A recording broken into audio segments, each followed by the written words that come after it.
voyez-vous, ce genre de discussions, ce genre de démarches sont des démarches qui engagent l'avenir des hommes politiques et de la Côte d'Ivoire elle-même.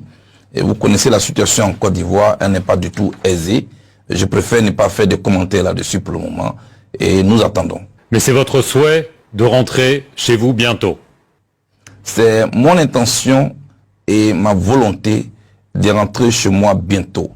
La Côte d'Ivoire a une longue tradition de paix et de réconciliation.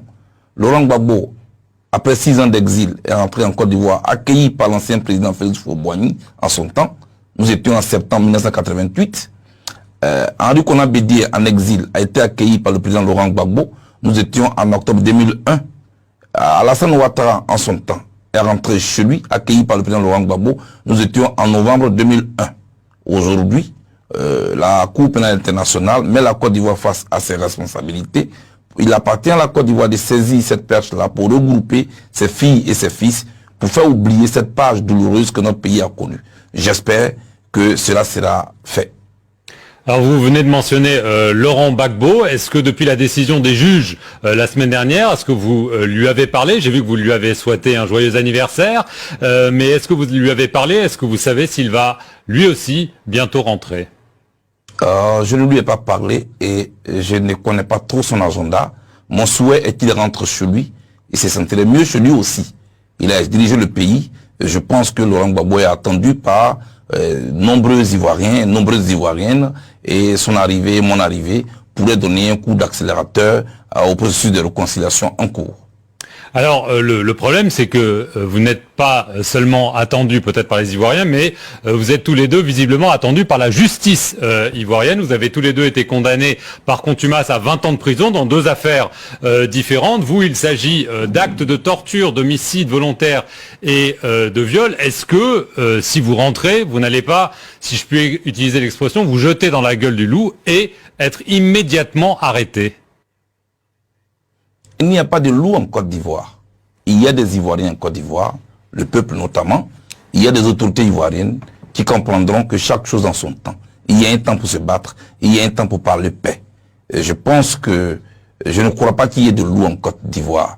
Alors j'ai bon espoir, parce que le président Alassane Ouattara en son temps avait un mandat d'arrêt contre lui. Et il est rentré en Côte d'Ivoire, accueilli par les autorités ivoiriennes. Idem pour le président Henri Konan Bédié. Je pense que nous comprendrons nous tous que notre pays a besoin que nous nous réunissions autour de ce pays qui a plus que jamais besoin de passer à autre chose. Mais il s'agit quand même d'accusations très graves. La justice ne doit-elle pas passer? Enfin, on parle quand même de choses très graves là.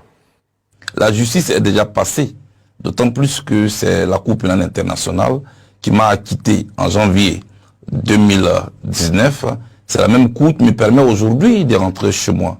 Et ce genre de chemin, parlant de justice, c'est un chemin long, un chemin lent, mais un chemin qui finit toujours par arriver donc à un terminus. Le terminus auquel nous devons arriver sur le chemin de la paix.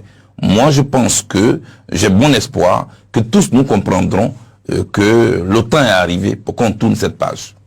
Alors, on a vu un autre homme politique avoir des démêlés avec la justice ivoirienne, Guillaume Soro. Il s'est déclaré candidat à la prochaine élection qui doit se tenir d'ici quelques mois. Il n'a pas pu rentrer. Il y a dorénavant des procédures contre lui. Il affirme que le pouvoir en place veut éliminer tous ses ennemis et que toutes ces condamnations ou ces procédures contre lui, contre vous, contre Laurent Gbagbo sont faites justement pour cela. Est-ce que vous partagez son opinion? Oh, écoutez, je ne suis pas un commentateur de la vie politique en Côte d'Ivoire. Je viens d'être à peine heureux, je suis encore heureux qu'on m'ait signifié la levée des mesures des restrictions qui pesaient contre ma personne et le président Gbagbo. Je compte rentrer chez moi. Je pense que tout cela se discute. Vu les contacts que je suis en train de prendre, on discutera. Si ça aboutit, tant mieux. Si ça n'a pas abouti, on continuera toujours de parler. Faire la paix après une crise aussi profonde comme celle que notre pays a connue ne se fait pas à coup de bâton magique.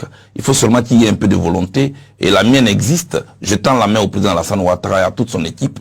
et j'ai mis les miens en mission pour cela, j'ai mis de bonnes volontés en mission pour cela, j'attends le retour et on verra. Est-ce que vous espérez que Laurent Gbagbo se présente à la prochaine élection qui est fixée normalement fin octobre, l'élection présidentielle évidemment? Cela est une décision personnelle. Une élection présidentielle est la rencontre entre une personnalité et le peuple, et plus des circonstances qui le permettent. Et cette décision revient exclusivement au président Laurent Gbagbo. Il n'est pas bon que d'autres personnes veuillent lui imposer un autre agenda. C'est à lui de décider et tout le monde en visera. Il est notre leader. S'il décide ainsi, nous l'accompagnerons. Et vous excluez de vous présenter cette année? Oui, je suis fidèle à Laurent Gbagbo. Et tant qu'il est sur la scène politique, en tant que quelqu'un qui veut briguer la magistrature suprême, je ne peux pas me renier moi-même en rentrant en compétition avec celui que je considère comme mon leader. Cela dit, s'il n'est pas candidat, que les circonstances me le permettent, je pense que je n'hésiterai pas.